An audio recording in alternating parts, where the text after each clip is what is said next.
Hello, County of Fresno employees. Thank you so much for taking a little bit of time today to join me for this presentation about emotional health check-in.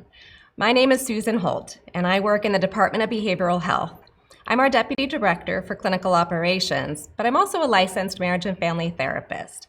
And we wanted to take a little time to share with you a little tips and pointers about how we can all take care of our emotional health during this COVID-19 pandemic. Today's presentation has a PowerPoint slide deck for you, and so most of the time you'll see the slides as we're going along. Sometimes I might pop in to tell you a little side story. So let's get started.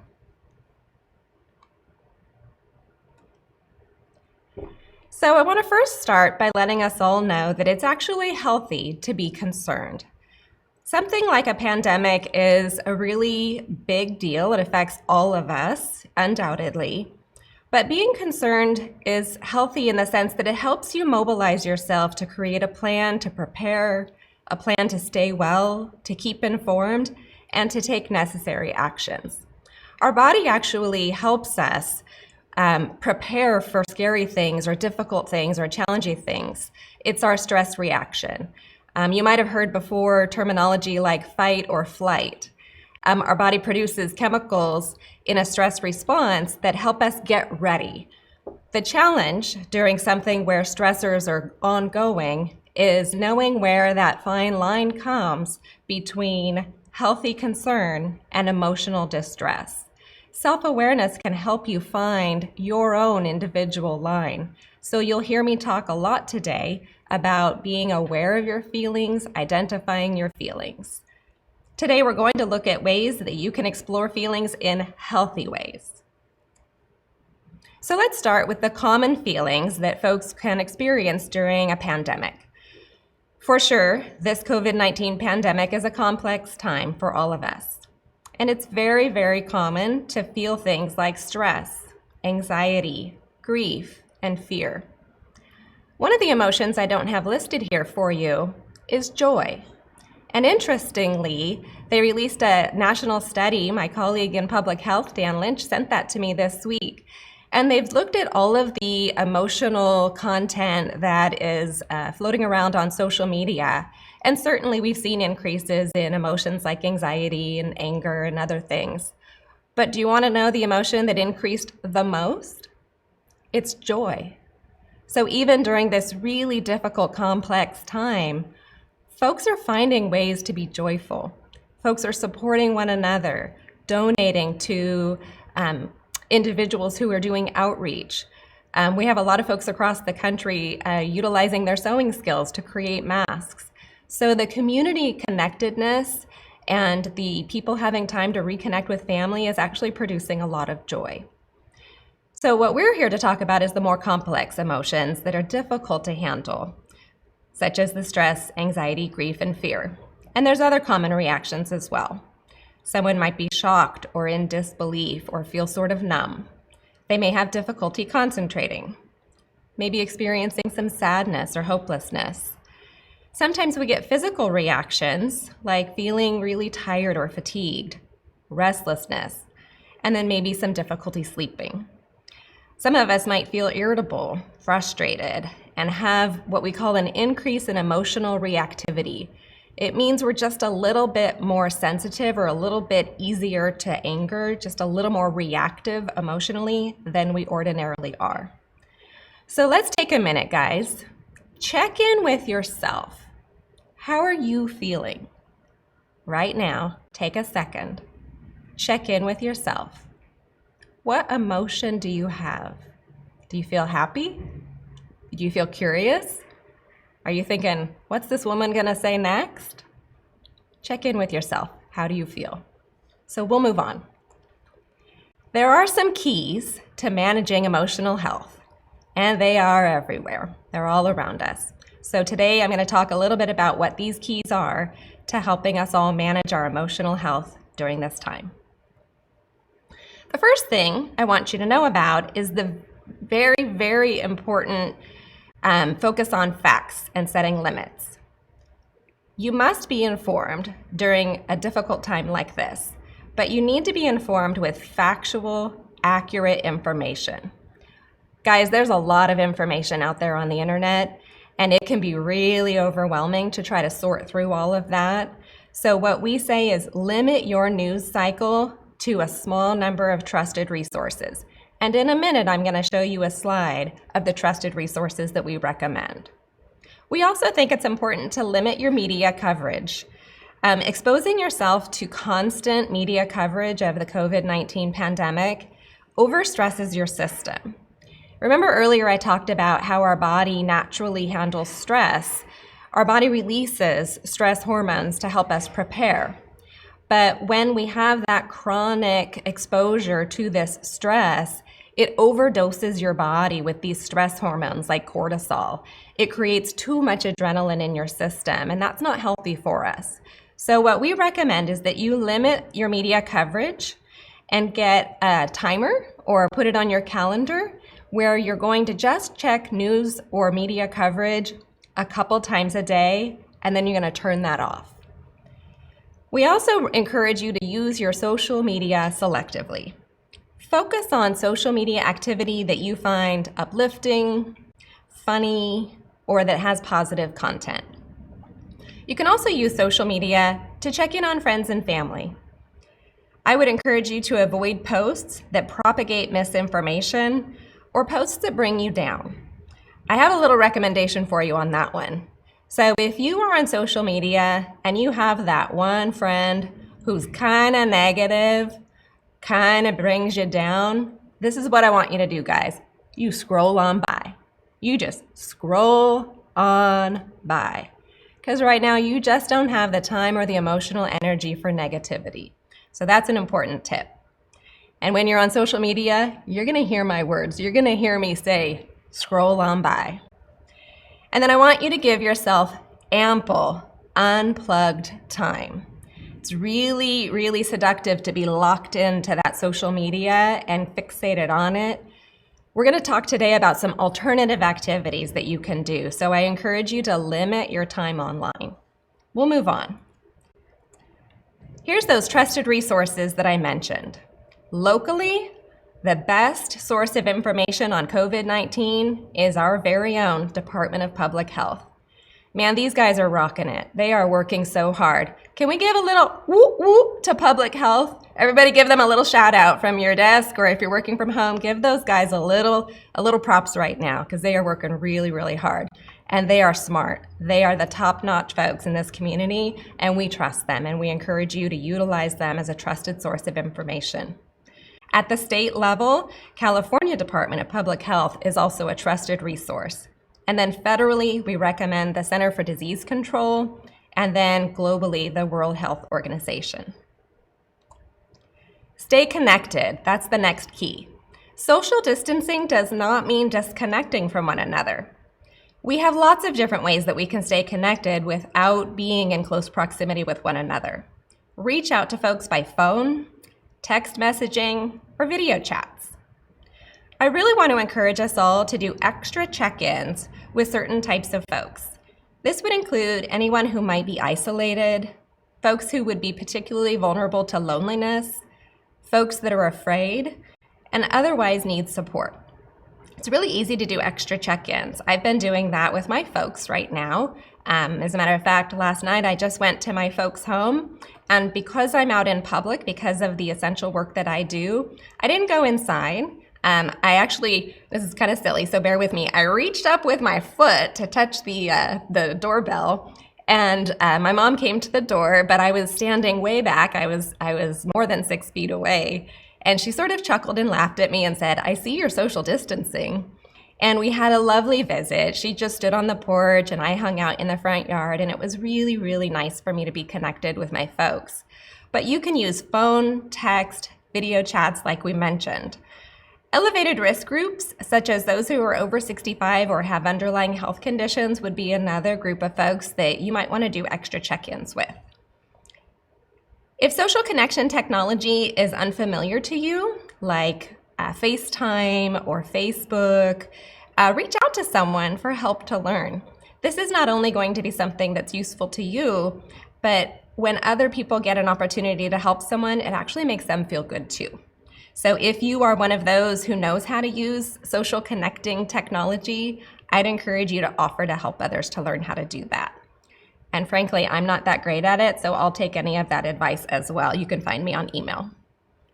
The next thing here is to talk about how you feel.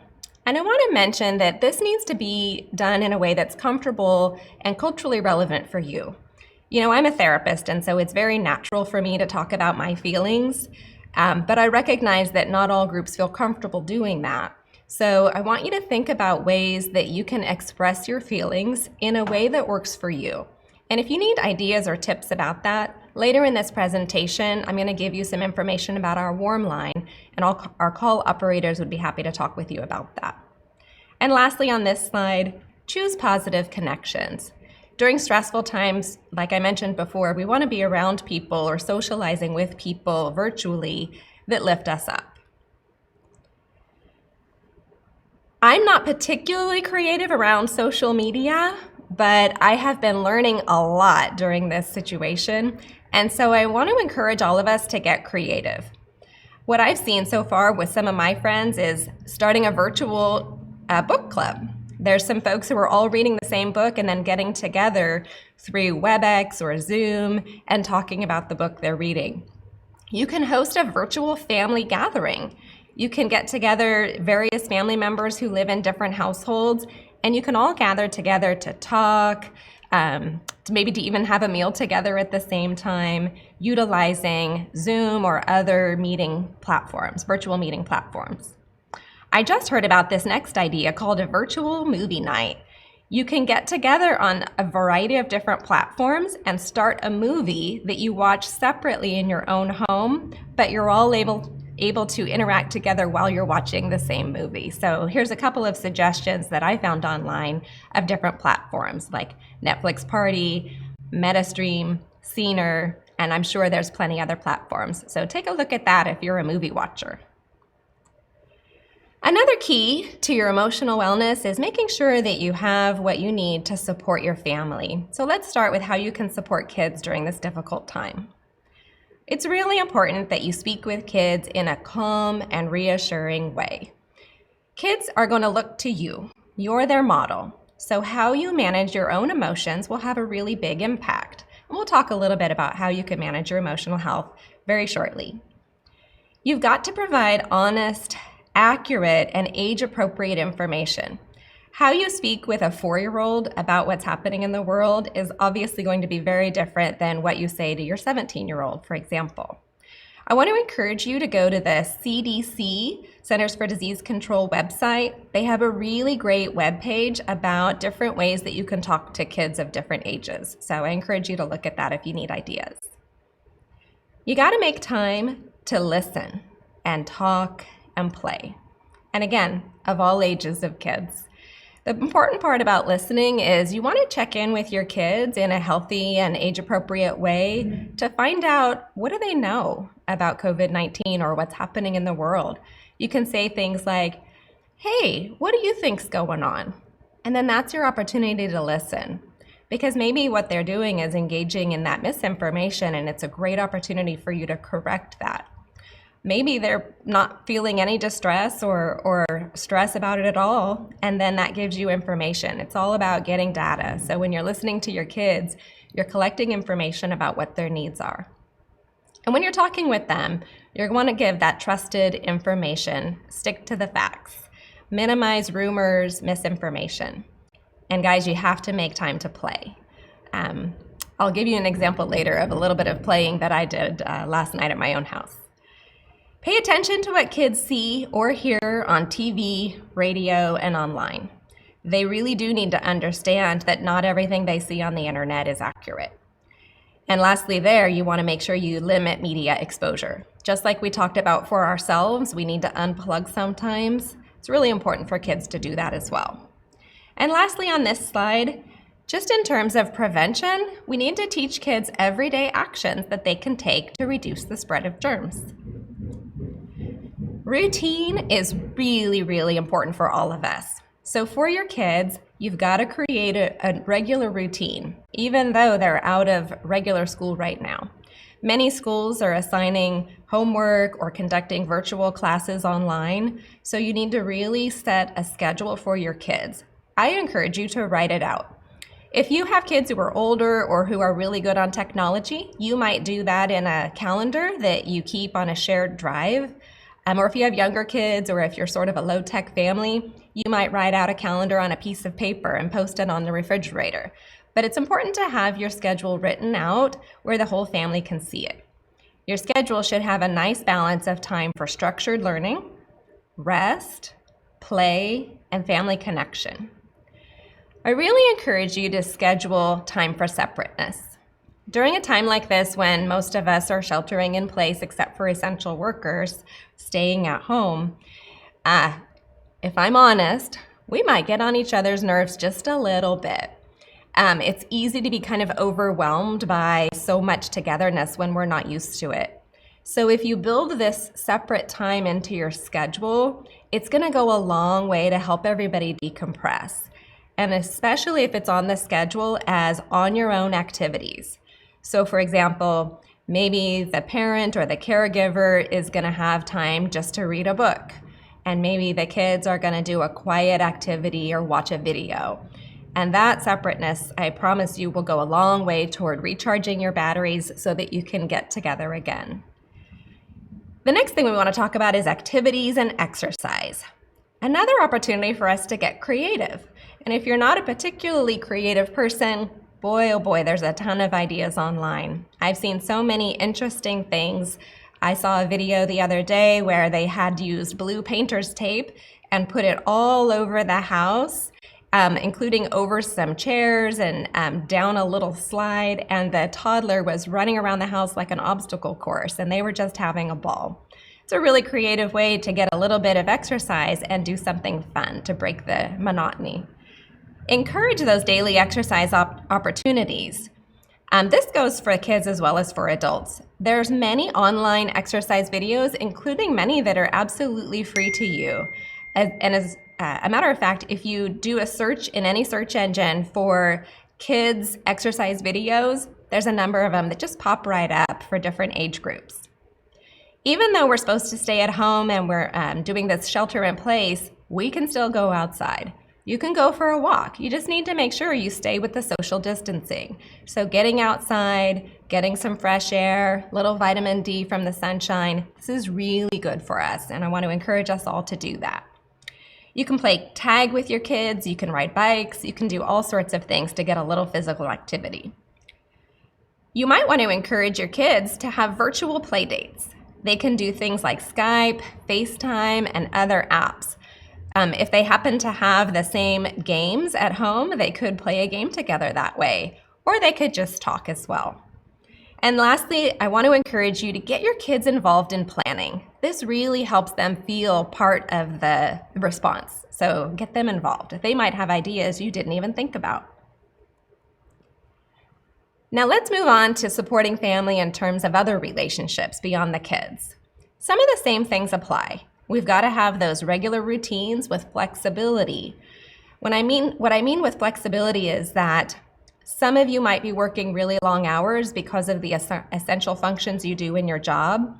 So maybe if you've typically been the person who prepares the meal at home, maybe somebody else takes a few nights to do that. Or maybe you're getting takeout at some of the restaurants in the community that are still doing takeout or delivery. So routines with a little flexibility will help you have that stability that you need to get through this time. Keep your lines of communication open. Discuss your concerns with one another and problem solve together. Understand that each of us copes differently. This is really important because when there's a time of crisis or sustained stress, it's easy to fall into this fallacy that they should be doing the way I'm doing. They should be taking a time out. We've got to give each other enough space to cope in the way that's healthiest for us. If you're worried about how someone's coping, go back up to the bullet point ahead where we talk about open communication. Share your concern with them. Let them know, hey, I'm a little worried. Can we talk about how we're both coping with this situation?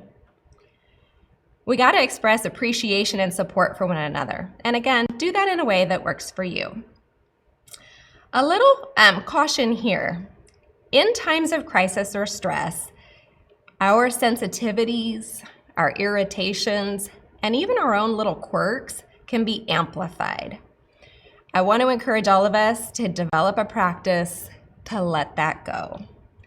I'll give you a little example of that. So my husband is the remote control command center. He controls the clicker when we're watching a program. And he has a little habit where he will pause the show to give me his commentary on it. And in a normal time of life, big deal. It's a little aggravating. Whatever. I listen and then we go back to watching whatever Netflix program is on. But boy, oh boy, my stress level's been a little high this last 2 weeks. And this week he paused it and I found myself go, got a little stressed. And I had to sit there and give my own advice to myself and just tell myself in my mind, let it go, Susan, it's no big deal. So I want to encourage you to be aware that those little things that friends or partners or family members do that don't normally get in your skin, it might get under your skin a little bigger, and so just let that go. You may want to put on hold or postpone difficult conversations or difficult decisions. I always tell my family members, even in a non-COVID-19 situation, try not to make major life decisions in times of crisis. If there's any way possible to delay that or put it on hold, I would encourage you to do so. Give yourselves emotional space from one another. This is kind of like what we talked about before when we were talking about kids. Schedule some separate time. Go for a walk alone if you need to. And then again, build in time for fun, fresh air, and meaningful activities. So let's talk about your health and what you can do to stay healthy. Let's try to have well-balanced, regular meals and stay hydrated. Exercise regularly. Now, if exercise is something that you would normally do at a gym and all the gyms are closed, there's a lot of stuff online that you can do. There's plenty of free workout videos. If you don't have weights at home and you're someone who likes to lift weights, you can get creative and find heavy things at home. For example, if you have big 1-gallon vinegar bottles, or if you have water jugs at home, or if you have canned goods at home, these are all things you could do a little bit of bicep curls, you could do a little bit of shoulder press, get creative and keep your body moving. If you're not someone who exercises routinely, you might want to start thinking about movement. Movement is really healthy for us, whether it's going for a walk or beginning to try a little exercising at home. If you have any underlying health conditions, you might want to call your doctor's office and ask them for suggestions about how you can begin to exercise in a safe way. Again, you're hearing me talk about a routine. Individually, you've got to structure your time. Make sure you include tasks that you can accomplish. That sense of checking something off of a list is really powerful. Build in time in your schedule for self-care. And I have a whole slide about self-care. We'll get to that in just a minute. Try to get enough sleep. If you're having difficulty sleeping, I want to encourage you to think about some resources that you can do. There's some videos online or some sound products online that have ocean waves and other soothing sounds. You can try to limit your screen time before bedtime. That helps to calm your brain down so that you can sleep well. And then find ways to manage that extra free time you might have. You can read, do puzzles, watch movies. Maybe you've been meaning to clean out a closet and you just haven't had the time to do it. Well, now you do. So you can clean out that closet. Maybe you can pick up an old hobby that you've let fall by the wayside, or maybe pick up a new hobby. And then try to learn something new. This is where you can find articles online to read about something that you've been interested in. You can watch YouTube videos and all sorts of ideas to engage your brain on something new and stimulating. And what do we do to keep our mindset healthy? Here's a few tips. Let's focus on what we can control. In a time like this, it's really easy for things to feel out of control. There's a whole bucket of things that are outside of your control. You can't control what the government is doing. You can't control what the virus is doing. But you can control what you do, you can control what you think, and you can manage your own feelings. So focus on what you can control. Develop an awareness and acceptance of your feelings. Now, you all know I said earlier I'm a therapist, so I'm going to stick on this point for just a minute. When we're aware of our feelings, it gives us power because knowledge is power. So if you're getting kind of worked up or aggravated, if you pause and slow down and try to check in with yourself and say, all right, what am I feeling? You get grounded in that feeling. Maybe you think, oh, I'm angry. Okay, now that's information. You can make use of information. You can employ a coping skill, and we'll talk about that on the self-care page. So really work to be aware of your feelings and accept them. There's nothing wrong with feelings. There's no good feelings or bad feelings. They're all feelings. Let me give you a little analogy here. If you've never been in an arcade, you might not follow me here, but if you've been to any kind of an arcade where they have video games and pinball machines and things, you may have seen a game called Whack-A-Mole. And what it is it's a bunch of holes on a platform, and you stick your quarter in. Okay, it's been a while. Maybe it's $1 now. I'm not sure. I worked in an arcade in high school. But you stick your coins in or your money in, and then what happens is a mole pops out of a hole, and you have a club and you have to whack it. But then the mole comes out of another hole and you have to whack it, and you have to keep trying to get the mole to go back inside the hole, but they keep popping up all over the place. If we don't deal with our feelings, it's like whack-a-mole. They're gonna bubble up in a different way. Sometimes they bubble up in a behavior, right? Maybe if we're not aware of and dealing with anger, we lash out at the kids, or we bite the head off of our coworker over here. Or maybe we turn to things like alcohol and we drink too much. Maybe we're just falling apart. It's okay to have feelings, guys. We all have them. We're human. This is the human of humanity. So really start to work to acknowledge your feelings and accept them. Keep perspective is the next item here. Perspective is so important because we can get off balanced really, really easily.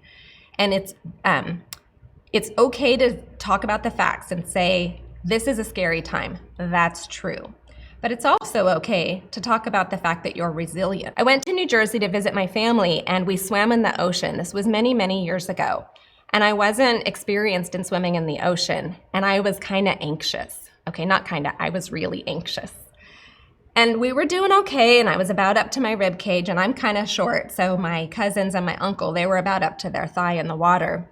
And the waves started getting bigger, and my anxiety started getting bigger. And I started to get worked up. Well, boy, oh boy, a huge wave came, and it crashed us down. We went under the water, my legs went out from under me, and I started panicking. I started flailing around, and I was gasping for air, and I thought for sure I'd been washed away to sea and I was gonna drown. And I looked up when I caught my head above water, and my Uncle Jim said, "Stand up." I don't know what the heck he was talking about, because clearly I was drowning. And he said, "Susan, stand up." And I listened, and I put my legs back under me. And you know what? That sand was right beneath my feet. The water was really only up to my ribcage all along, but I'd lost perspective. That water disoriented me, but more so my fear and panic took control. So the part about balanced perspective in that analogy is it possible I could have been washed out to sea and drowned? It's possible. Was it possible that I could have just stood back up? Certainly possible. You got to have a balanced perspective and be grounded in reality. With COVID-19, again, it's true that people get sick and some people die. That's a fact. It's also true the vast majority of people are not going to become so sick that they go to the hospital. The vast majority of people, from what we see in the data, have mild and moderate symptoms that they can manage themselves at home. Balanced perspective. For vulnerable groups, like those who are older or have underlying health conditions, certainly higher risk. And there's things you can do to minimize your risk, like sheltering at home, reducing your public exposure, having someone bring you your groceries and wipe them down with a wipe before you bring them into your home. Balance your perspective. Let's look for the positive. There's little silver linings to be found, even in the midst of crisis. You just have to look for them. So I'll share an example. I was joking with our cameraman, Brian Bishop, behind the lens. I was joking with him earlier. He knows this really well. I'm absolutely terrified of the camera. He's been after me for about a year to start getting on camera and doing a little bit of media product, even an employee orientation video. And I've been dragging my feet because I do not like the camera. It makes me very uncomfortable. But we had a request to put together something on emotional health, and that's my wheelhouse, that's my strength. And so the silver lining for me is I'm getting out of my comfort zone, and this is a growth opportunity for me. So I can find a silver lining in this, and you can too. All around you, you're seeing things where people are stepping up to help out. Maybe you're getting to spend time with someone while you're sheltering at home. So look for the positive and you'll find something positive. Try to exercise a practice of doing that every day. Have a flexible game plan. We want to be prepared but not panicked. Make sure that you're thinking about ways that you can have a plan B and a plan C. And then practice gratitude.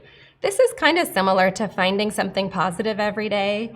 If we practice gratitude and find something to be thankful for, it really boosts our morale. And then the last one here, be kind to yourself. We've got to have compassion for ourselves. In other words, don't judge yourself. If you don't do something perfectly, or if you have an emotional reaction in a way that didn't go very well or maybe upset someone else, forgive yourself. Accept it, work it through, and move on. Be kind to yourself. Let's talk about self-care. Self-care is super important for our emotional well-being. We're going to talk about the power of deep breathing. And before you start to say, oh boy, here's a therapist-y thing, I'm going to tell you that this is a medical thing. The power of a deep breath cannot be denied. And we're going to practice it right here. I want to tell you that a deep breath is not the same as a heavy sigh. So a heavy sigh is like, right? Or you can still do that. I am not dissing that. That might be helpful to get a little frustration out. But that's not a deep breath. A deep cleansing breath is medically going to slow your heart rate. It will trigger your vagus nerve. I might be saying that wrong, but it will trigger your body to slow yourself down.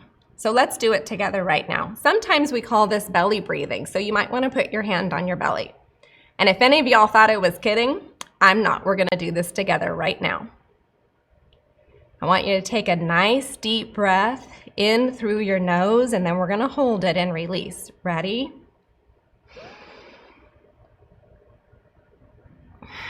Let that breath go. Let's do that a couple of times. In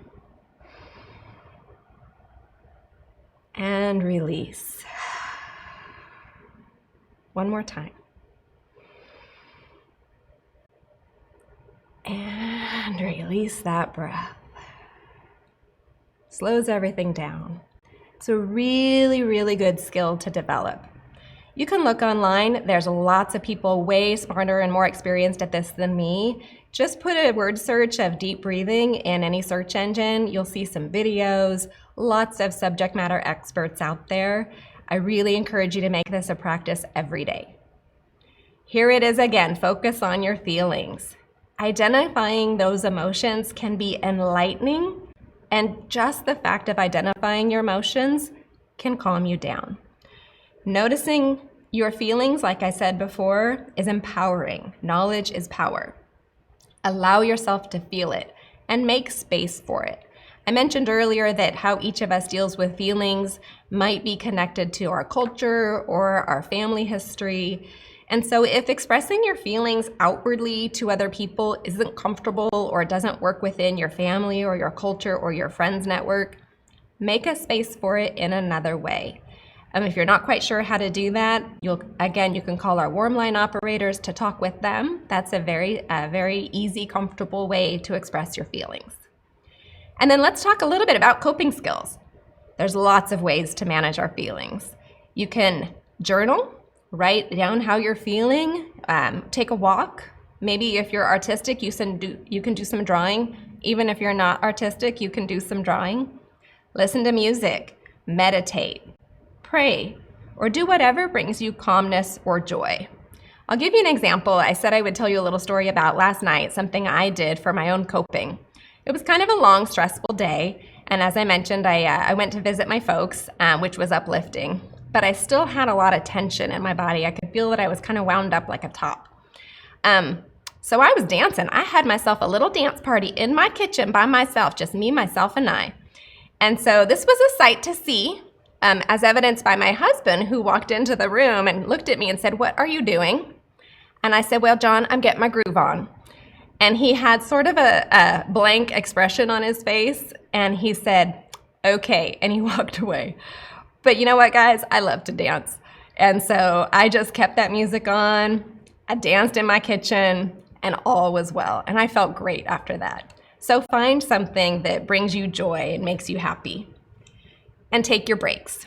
Taking a break, whether it's a break at work or a break at home, it's not selfish. It's necessary. Let's talk about wellness check-ins. This is what we're doing right now. We're doing a wellness check-in. I'm checking in with you. You can check in with someone at any time just to let them know how you're feeling. Or you can ask them, "How are you feeling? How you doing?" You can do that with someone or a group of someone's. I want to encourage all of us to limit caffeine, alcohol, and other substances. During stressful times, people might be tempted to have a few extra drinks or drink a few Red Bulls or some other energy drink. Really want to discourage that. You've already got a lot of chemicals in your body, like I mentioned, with these stress hormones that are getting released. So we really want to limit other chemicals floating around in our biology. The next point here is to have a sense of humor. Have a sense of humor in yourself and with other folks. There's a science behind the smile. So when you smile, do it at your desk right now, smile. Even if you're faking the smile, the muscles associated with smile trigger endorphins to be released in your body. So when you smile, you're actually creating positive chemicals in your body. So smile and find things that make you smile.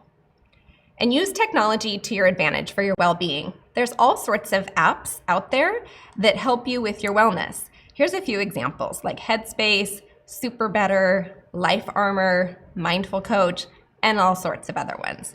So look those up. As we're in the midst of this pandemic, we also need to make sure we protect our physical health. So you've heard this many, many times. Wash your hands with soap and water for 20 seconds. Avoid touching your eyes, nose, mouth with unwashed hands.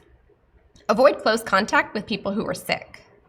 And if you are sick or you become sick, stay away from work, school, or other people.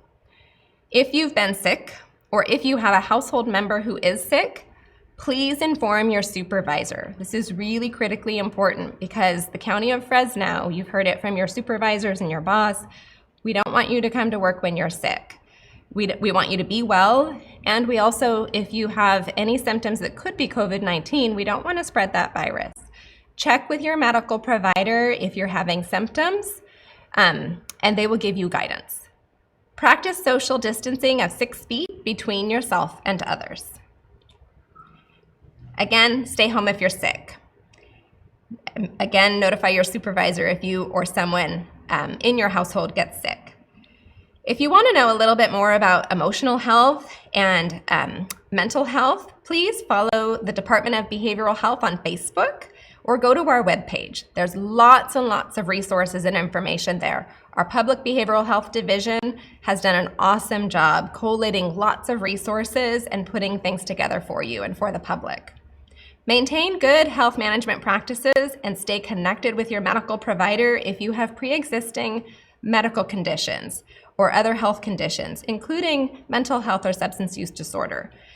This is really, really important because in times of crisis, it is easy to fall out of your medical routine, and it's really important that we don't do that. So be sure to take care of your health and stay connected with your medical provider. We're in this together, everybody. Remember that you're not alone. When you start to feel anxious or stressed, remember that this is a global time of increased anxiety and stress, and that these feelings are very, very common reactions.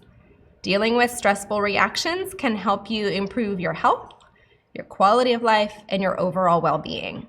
So whether it's some of the advice and guidance that we've talked about today or other strategies that work for you, you've got to deal with those stressful reactions in order to stay well. If you're having trouble coping, ask for help. I'm going to cover a few resources here in Fresno County, and we'll move on to that right now. We are so fortunate as county employees that we have an amazing employee assistance program. It's Deer Oaks EAP services. They offer a wide range of counseling, referral, and consultation services.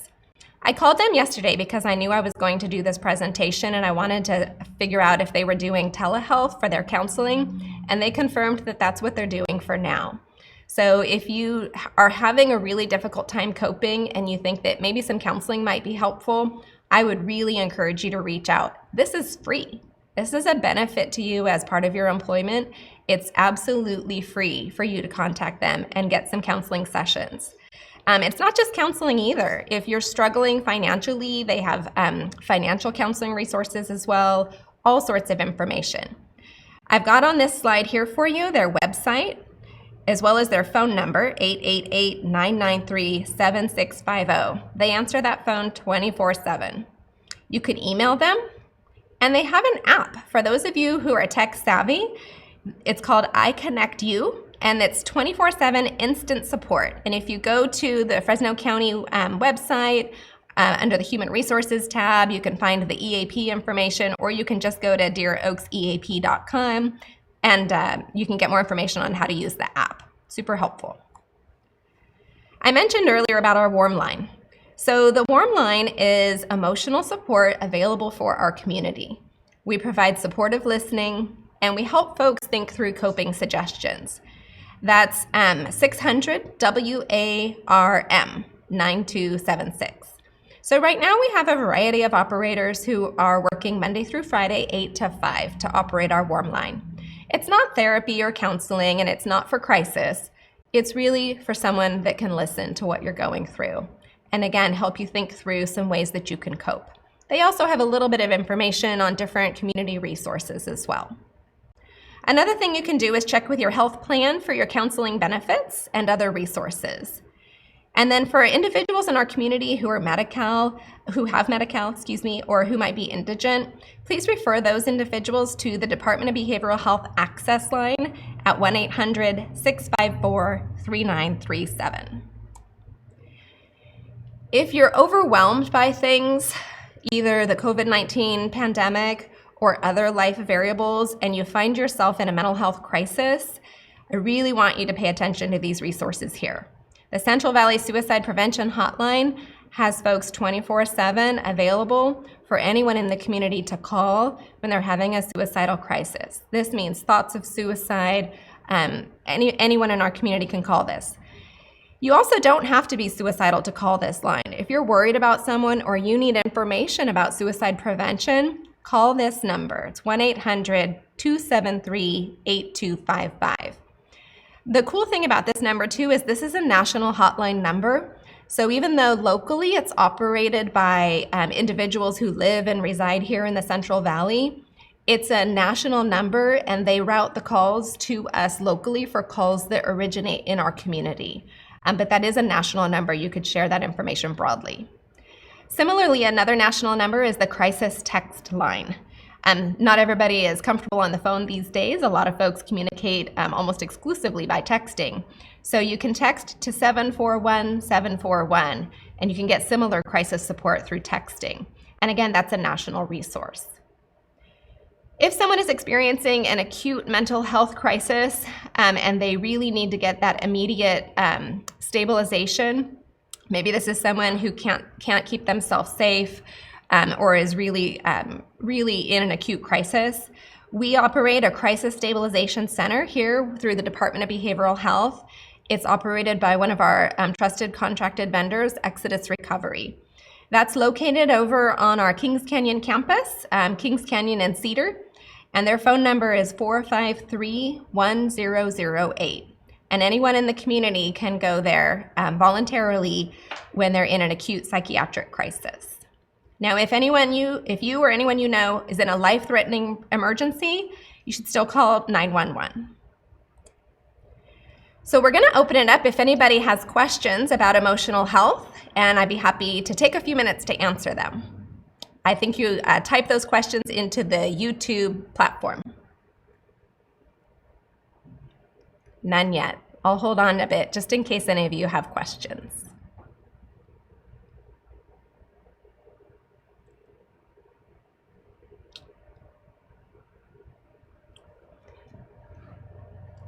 All right. Well, we're not seeing any questions. I'll give it a last call for any questions you might have for us in the Department of Behavioral Health. All right. No questions, everyone. Thank you again for taking a little bit of time out of your day today. I really want to wish you well. Reach out for support if you need it, and continue to stand apart while we work together. Thank you.